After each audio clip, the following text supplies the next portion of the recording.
You either die a hero, or you live long enough to see yourself become the villain. See, madness, as you know, is like gravity. All it takes is a little push. I chose my path, you chose the way of the hero. And they found you amusing for a while, the people of this city. But the one thing they love more than a hero is to see a hero fail, fall, die trying. In spite of everything you've done for them, eventually they will hate you. Why bother? Welcome to Teddy's Universe. Hey, welcome to the universe. Hey, welcome to Teddy's Universe. Did you miss me? Did you miss me? Did you miss me? Welcome back to another episode of the Teddy Blackmon Chronicles. And today we are going to be chronicling heroes and villains, and I guess we'll throw anti-heroes in. Not really, but we can briefly go over what an anti-hero is.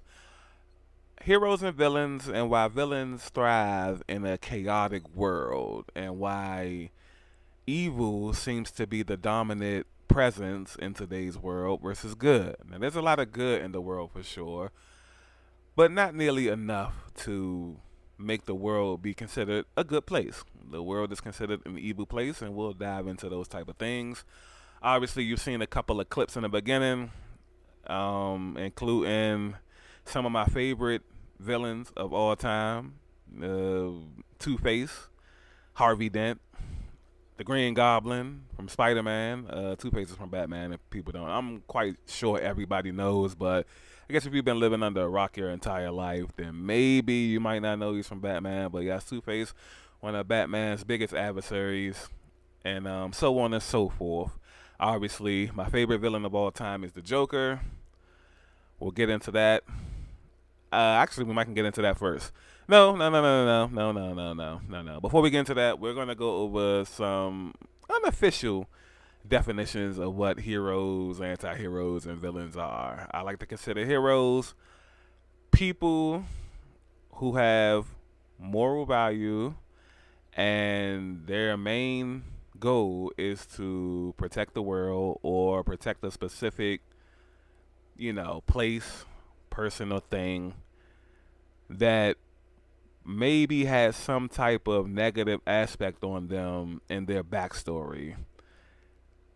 Something happened to them and they lost something, and now they want to protect that very something in other people or for other people that affected them to become who they are. You know what I'm saying? Obviously, villains, I believe, are the exact opposite. Same kind of backstory. Something traumatizing happened to them, and instead of wanting to protect other people from the traumatizing thing or the negative thing, they set out to seek vengeance, basically. And anti-heroes are kind of like a mixture of both. Anti-heroes are basically heroes that sometimes do things for their own benefit. It's not to protect. If they do protect others, they're benefiting from it somehow. So it's a little bit of ego, a little bit of vanity mixed up in there, or whatever. And that's like, I'm trying to keep things so simplified because you can really deep dive into like the definitions of heroes and villains and stuff like that. But we're gonna get into why villains thrive, especially nowadays in the real world. Obviously, on TV shows and movies, everything's scripted. It's written. A lot of these things, movies and shows, are written beautifully. But at the end of the day, we all know somehow, some way, the hero has to come out on top, has to be triumphant. The hero has to win. However, not necessarily the case in real life. And this is where we dive into why evil or the villains tend to thrive more in real life than heroes. And it comes down to the very thing that I used to describe heroes earlier in the beginning of this, is that heroes have a lot of values, a lot of moral code. They have a lot of rules. They take everything and everybody into consideration when they're trying to reach a goal or get what they need to get done. Basically, villains are the exact opposite. They're thinking about themselves. There's no line that they aren't willing to cross. They're not thinking about the person across the street, and if they are, they probably want to do bad to them. You know what I'm saying? They're not. There's no moral values, or there's no code. There's nothing that they take into consideration to get a job done. And we're gonna break down. At least I'm gonna break down why I think that is. So, first and foremost, I believe that one major thing that separates heroes from villains, and I described earlier that they both have similar backstories. They both have traumatizing events that's happened to them, and they both had a lot of pain. They both have a lot of pain that they've been through. And the way that you harness the pain is pivotal. It's vital. It really determines whether you become a hero or whether you become a villain. So one thing I've noticed over time, and this is with TV shows, movies, and also mostly in real life, is that heroes, aka good people, they tend to have something that villains almost never have. And that is some type of strong back-end support system. When you read books, when you look at world events, current events, and things like that, when you watch the shows and everything, it's kind of similar. The good person goes through something super traumatic, but they also have like some type of mentor or family, guardian, parents or grandparents. They still have somebody or somebodies in their corner steering them in that right direction to where they're harnessing the pain into positive strength. Whereas though, for the most part, the villain lacks the nurturing aspect of the scenario, which is why they tend to go off and be ruthless, because pain can definitely harden you if you're not harnessing it the right way. They go off and be ruthless, and even if they have a support system, the smallest little thing can ruin the support system. If they feel like the mentor is showing another person more favoritism than they are to them, they'll jump ship and turn on the mentor or whatever. Again, you have to have that aspect in you already. It doesn't just like come out of nowhere. You have to have that in you, and it has to be released via the pain and lack of nurturing aspects that we mentioned about the heroes a couple seconds ago for it to really become what it becomes. When I think about characters like Two-Face, who already had that aspect in him, it just took a little push to become what he really became. And that was basically losing the love of his life. You know what I'm saying? When you lose the love of your life and you feel like that's the only reason you had to live and you don't have any more other reasons to live, you stop caring about why you were living. And now you're inflicting that same pain, even though in the sick, twisted kind of way he was trying to be quote unquote fair, which is wild, flipping the coin and all of that, but it's still wrong at the end of the day. You know what I mean? The Joker, whose backstory was him trying to prove to Batman that all it takes is for somebody to have a bad day to become somebody like the Joker. Any one of us could become the Joker. All it takes is having that kind of bad day without having any close family and friends and things of that nature, so on and so forth. And basically the clip I also put in the beginning, which is Green Goblin talking to Spider-Man. One of my favorite things outside of heroes and villains actually fighting, one thing I love more than them fighting is those in between heart-to-hearts that heroes and villains have. I absolutely have always been a humongous fan of the dialogue between heroes and villains, because you would think there would be constant fighting. It's on sight. Every time we see each other, it's on sight. But you always get those moments where they run into each other and they don't fight, but they talk. And the villain tends to explain why they are who they are versus why the hero is who they are. You know what I mean? And so in the Green Goblin clip, he's explaining to Spider-Man that Spider-Man chose the way of the hero, and Green Goblin chose his path because he knows at the end of the day, the very people that Spider-Man are saving are going to turn on him eventually, which they did. And everything that he's done will be all for nothing. You might as well protect yourself. You might as well take care of yourself. You might as well do what you got to do in your scenario to take care of yourself. Now, while the Green Goblin is through and through a villain, I hate that villains be making so much sense. Because no matter what you do for people, and this is bringing it back to real life, no matter how much you do for people, the very first time, maybe not the very first time, but the first couple of times you tell somebody no, it's like you never did nothing for them that fast. You know what I mean? You're already starting to be villainized in their story. So you could already say, like, whether you consider yourself a villain, a hero. Wrestling, refers to them as heels and baby faces. Baby faces are the good people. Heels are the bad guys. No matter what you consider yourself as, you're going to be both to different people. You're going to be a hero to some people. You're going to be a villain to some people. The important thing is, what are you to yourself? I feel like that plays a pivotal part in life and how you make decisions and how your quality of life will go. Is, what are you to yourself? Are you a hero to yourself? Are you a villain to yourself? Do you treat yourself bad? Do you treat yourself good? Do you have, the anti-hero where you'll treat yourself good, but there's a little bit of bad benefit to it? Or do you treat yourself bad, but sometimes there's some good benefit to it? You know what I'm saying? So it all comes down to, I believe, how you view yourself and what are you to yourself. Because odds are, if you're a villain to yourself, you're probably going to be most likely a villain to everybody else. You know what I mean? It's going to be very rare for somebody to be a villain to themselves and to be a hero. It can happen, given like certain circumstances. Maybe like you're going through like depression, or maybe you're going through like some type of traumatic event that you're still going through.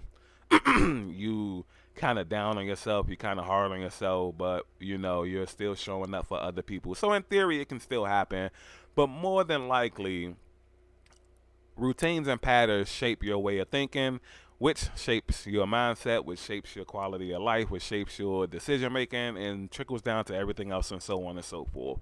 So with that being said, more than likely, however you view yourself is more than likely what you are. Now, I like to say that I jump back and forth across the fence. You know what I'm saying?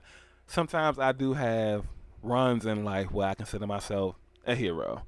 Sometimes I do consider myself a villain. Right now, in 2025, this is June 2025, I am currently on the villain run. And this villain run started actually last summer, the summer of 2024. And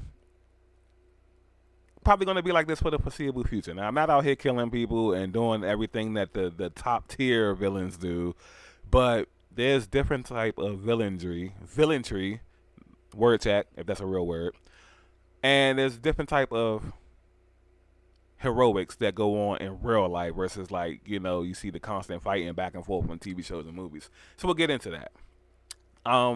When I say that I'm currently on a villain run, it just means that right now, the aspect of me being my top priority is why I consider myself on the villain run. Because when you go a super long time where you're not the top priority to yourself, it's always other people, it's always other scenarios, it's always other situations. Basically how a hero lives. And you're making sure everybody else is good, even though you may not be good all the time yourself. That's the hero side of things. So again, when you focus on yourself, when you're not worried about protecting other people, when you're not worried about providing for other people, when you're not worried about that type of stuff, you're going to easily become the villain in other people's story. And one thing that I will say that why I would consider myself a villain, not to myself, but just in the aspect of things, is because the more you learn how things work in the world, the more you learn how to get things done in the world, you kind of see that it's set up for anti-heroes and villains to win. To be successful at your job, heroes, good people, rarely get rewarded at work. I've had a handful of jobs in my life, my entire life, and at each job, the people who deserve shit the most rarely got it. We talk about that all the time. It's the people who politic. It's the people who are the favorites. They got the favoritism shown towards them. People who come in with the machine behind them. They talk a good game, not necessarily delivering on it, but they talk a good game and they do just enough not to fuck it up. You know what I'm saying? Excuse me. Those are the people who really, really thrive. You know what I'm saying? So when it comes to that type of thing, that's more so of what I've been embracing lately. Now, don't get it wrong. When it comes to like the business world and things like that, I am a hard worker, but I also pick and choose when to work hard. When the lights are on bright, I work hard. When the eyes are on me, I work hard. But at the same time, you have to know when you can take certain days off. And I don't just mean taking a day off from work, but when you are at work and you're just kind of coasting, so to speak. It's the equivalent to if you watch basketball and let's say you're a good team and you're one of the best teams in the league. And you know, coming up in a few days, maybe 3 days from now, you'll be playing another one of the best teams in the league. However, tonight, you're going to be playing one of the worst teams in the league. It's going to be hard to get up full focus, full strength, full power for one of the worst teams in the league because you're probably already looking ahead to that big moment. And that's really what thrives nowadays is moments. People not really looking for like the substance. People not really looking for like the actual people that put in work. They're looking for people who can provide just those moments that they're seeking. Like, people don't necessarily want to be married. However, they're seeking that wedding because that's the moment. That's a moment that you can be proud of. That's a moment that you can brag about. That's a moment that, yes, it takes a little bit of work to put a wedding together, but nowhere near as much work as maintaining a marriage. You know what I mean? Or getting to the point in a relationship where you can talk about marriage. You can put plans in place to be married and so on and so forth. So it's difficult to get up for that type of stuff versus like when the lights are on bright, you know, it's going to be a million people watching, you know, you're going to be talked about, you know, hey, this could be an opportunity for you to get a big promotion. This could be an opportunity for you to move up in the hierarchy at your job or not even at your job, but in real life when it comes to like your friends and things like that. Excuse me. When it comes to like your friends and things like that, like it's all about the priorities of things.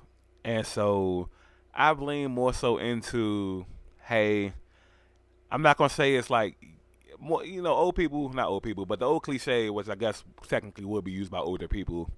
It's more so like if you can't beat them, then join them. And the older you get, the more you kind of understand like those cliches and those sayings. Because when you're young and you feel like you got a lot of time and you feel like, well, you don't absolutely know what you want to do in life. You're still trying to figure out what your dreams are and stuff like that. You know, you're trying to take down the machine, quote unquote.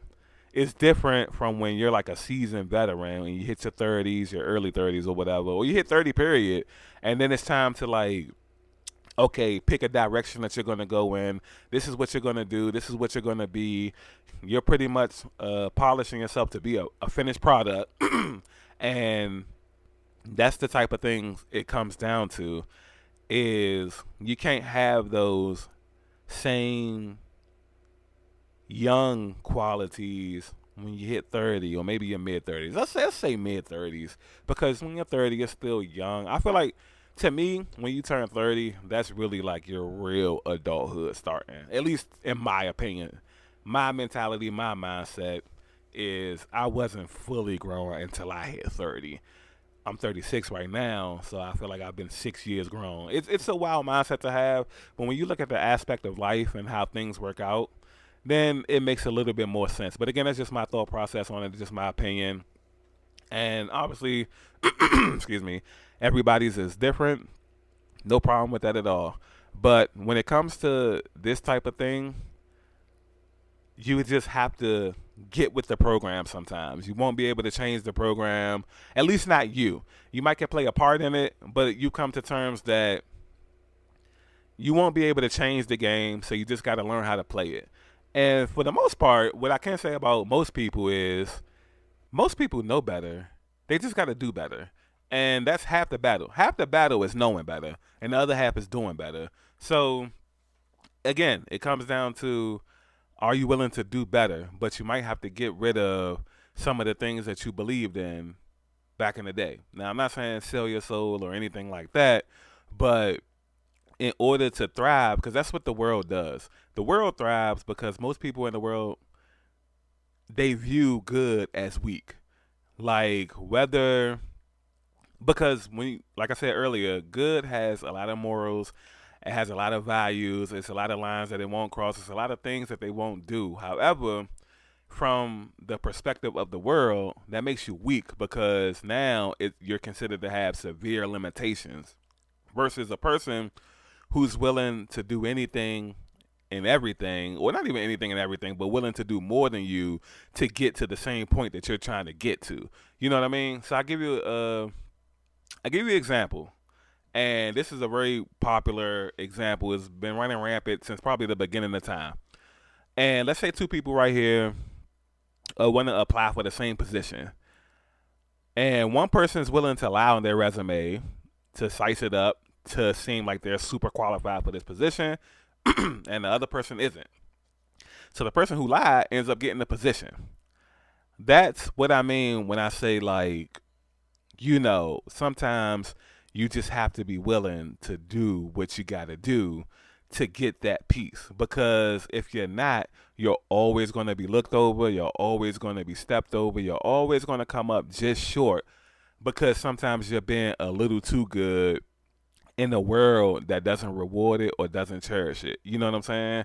And obviously, when it comes to other things like, religion and things like that, then that's a whole different conversation as far as like the good versus evil aspect of things. But in the business world, it's a eat or be eaten type of scenario. And so I feel like that's mostly what separates all of this stuff is when you go down a specific path, again, more than likely, it's all starting from pain, some type of traumatizing event. It's just about, do you have somebody in your corner to steer you in the right direction? Or if you don't need somebody in your corner, you're just going to go down that right direction yourself, or are you not going to go down the right direction? Now, obviously, the examples I've been given aren't necessarily super villain examples. So we'll get into like some super villain examples. Now, when you go through a traumatizing event, let's say like we got two kids, and both kids, they're not related or anything like that. Both kids' parents were both murdered. You know what I'm saying? So one kid to the left has lost his mom, and the other kid to the right has lost his dad. Now, they both were robbed and shot and killed, right?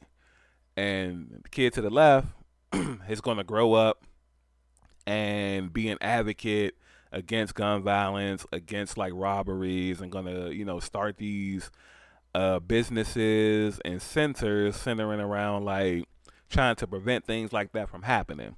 This is the kid on the right might grow up and go out and start killing other people's parents. You know what I mean?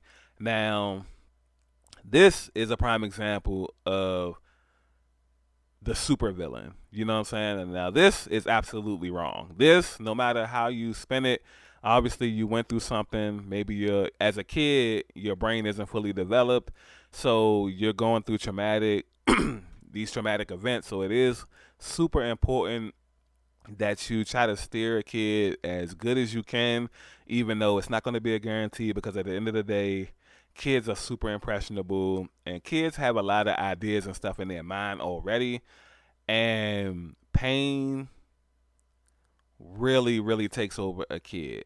It takes over all people, but I feel like it really, really gets and takes over a kid.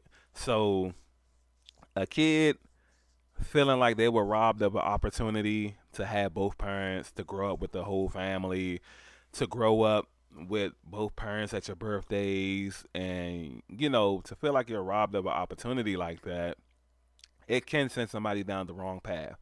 Now, these type of villains are more so the villains that you see in like the movies and TV shows. However, there's really no combating them with heroes outside of like obviously the official heroes that we have are supposed to be like the police and stuff. You know what I mean? And it really comes down to,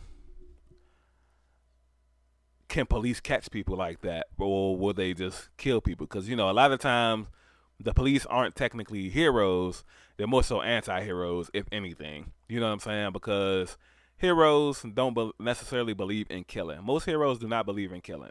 Some do, some don't. Most don't. So in real life, it just doesn't work out like that. Sometimes you just have to, because the other side believes in killing, and if you play too many games, you'll end up getting killed by the other side because they believe in it and you don't. So you have to, I'm not even gonna say it's like a bend but don't break type of thing, because you have to literally break the rules or whatever. You have to be willing to cross that line sometimes for extreme measures like that, when stuff like that happens. So in those scenarios, yeah, there's just certain tiers and certain type of villains who are more villainy, word check, than others. You know what I mean? So while I do consider myself a certain type of villain, I don't consider myself that type of villain. You know what I'm saying? Like, and it's perfectly fine, because every villain isn't on the same level. Like all of Batman's villains aren't on the same level. They're all villains, but they're not on the same level. Some are less than others. Some are more than others. All of Spider-Man's villains are not on the same level. There's a lot of them that are, but then there's a few of them that just aren't. You know what I'm saying? They're like entry level villains, and then there's like your villain Pro Max. You know what I'm saying? To quote how they do with the iPhones, you have an iPhone, you got an iPhone Pro, and you got an iPhone Pro Max. You know what I'm saying? So there's like villains, and then there's villain pros, and then there's villain Pro Maxes. You know what I'm saying? So if they out here doing that type of stuff, they're more so like a villain Pro Max or whatever. But also, it thrives because the world by nature is a chaotic place. And if you're willing to do whatever it takes, because it's almost like, to flourish in the chaotic world, you have to be great at survival. And that's basically what villains are reduced to, because they don't have no morals, they don't have no values, they believe in themselves, they're willing to do whatever it takes, which is the basic instinct of survival, doing whatever it takes to stay alive or to get something done or whatever. So it basically is they're kind of like in tune with nature, so to speak, which is why I feel like they thrive. Also, the trump card, which I made a habit of saying that, even though I shouldn't be using that terminology right now, is that villains tend to stick together way more than the heroes do, which also plays a pivotal role in like society's downfall, so to speak, and the influence of negativity over society and over the world that we live in. Because you get the right people in the right spots, the right people with a lot of resources, a lot of money, a lot of power, a lot of influence, and they come together in a not so positive way to influence the people, basically probably most likely with fear mongering or things of that nature. Well, then you do get a problem. You do get a big problem, like how it is today. You do get a lot of people struggling. You get a lot of people not being able to have just one job and afford to live and things like that. People got to get 2-3 jobs. People have to stay home with their family way longer than they probably want to or would like to, and so on and so forth. So one thing I will say is that in real life, the evil or the negative tends to stick together way better than the opposite. You know what I mean?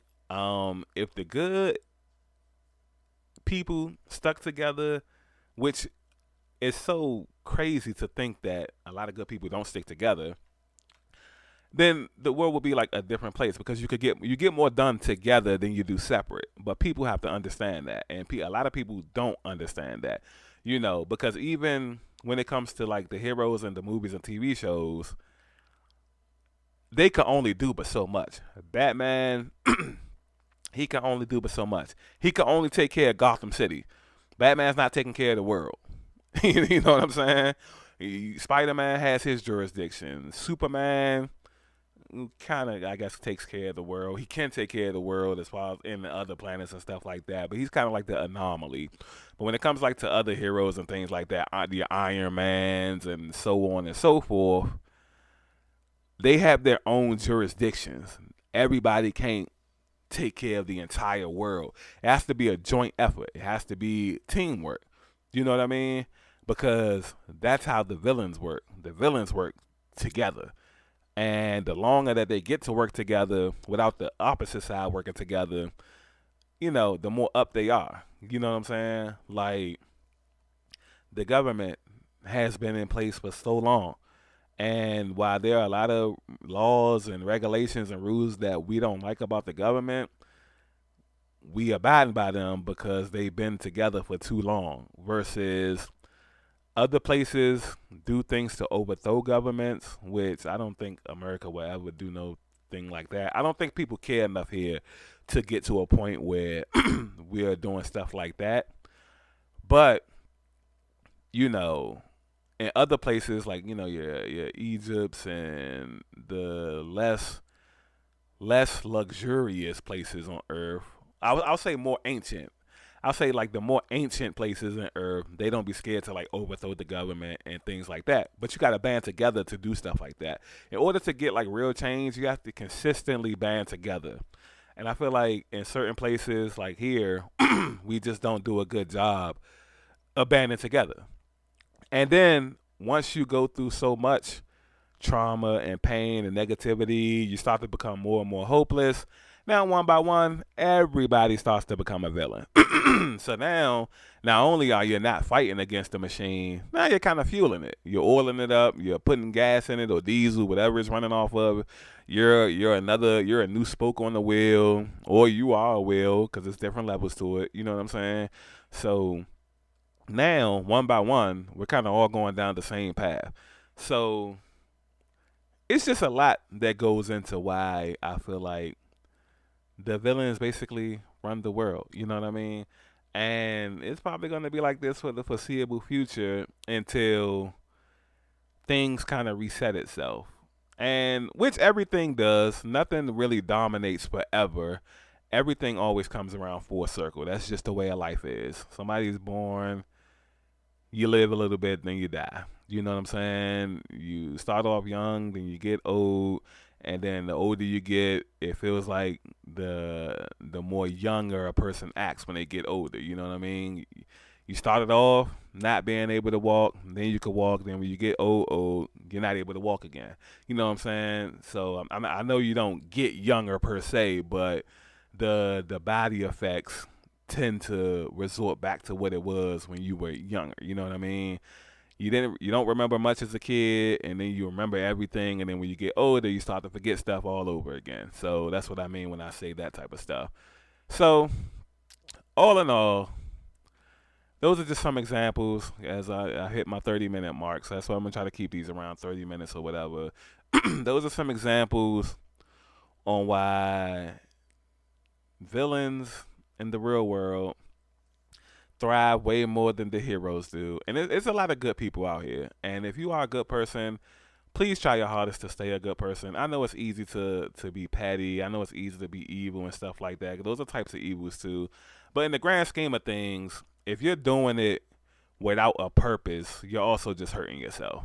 That's one thing I will say about villains too. Villains have super motivation and they have super purpose, which I feel like if you're going to go down that road, You have to be super motivated, and you have to have an extreme purpose. Other than that, you're just hurting yourself in that matter. But to all the good people, stay good. Good, it has to find a way to eventually win. And I'm not, like I said, I'm on a hill run right now, but I tend to jump back and forth. So I'll go back. There'll be one day when I'll be like, you know what, I can really open up again and do this for people, or be more consistent and do that for people, et cetera, et cetera, et cetera. Right now, it's just not the time for that. You know what I'm saying? Got to get where I got to get. Not going to say by any means necessary, but got to get where I got to get, and got to put more time, effort, resources into myself versus like spreading it around with everybody or with people who aren't necessarily appreciative. Like, again, like the clip in the beginning says, people will eventually turn on you or act like you haven't done anything for them. So, yeah.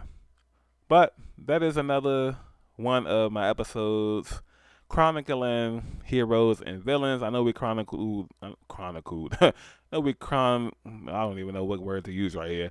I know we've gone over the villain more than the hero, but I feel like right now it's warranted because that's who seems to be pretty much running things. You know what I'm saying? Like, comment, share, subscribe. Not really sure what the topic going to be next time, but it will be in about a couple of weeks, 2 weeks time. I'm going to drop these every other week.